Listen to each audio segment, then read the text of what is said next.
Hi, welcome to our channel. ఈరోజు మనం ఆలూ కుర్మా ఎలా తయారు చేయాలో చూద్దామండి. ఇది పూరీలోకి చపాతీలోకి చాలా బాగుంటుంది. మొదట ఆలూను 2 విజిల్లకు ఉడికించి పక్కన పెట్టుకుందాం.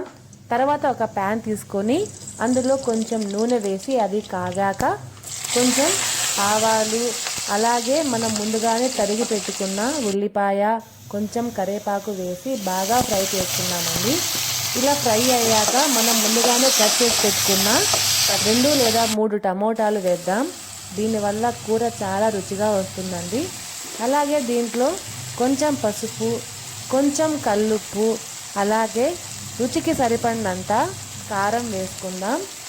దీన్ని బాగా ఫ్రై చేసుకున్నాక మనం ముందుగానే ఉడికించి పెట్టుకున్న ఆలూని దీంట్లో యాడ్ చేసుకుందామండి. దీన్ని మెత్తగా స్మాష్ చేసుకుందాం. ఇలా స్మాష్ అయ్యాక మనం కొంచెం నీరు వేసుకొని బాగా కలబెట్టుకుందామండి. తర్వాత ఇందులో మనము కుర్మా కావాల్సినంత నీరు వేసుకొని అలాగే కొంచెం ఉప్పు కూడా యాడ్ చేసుకుందామండి.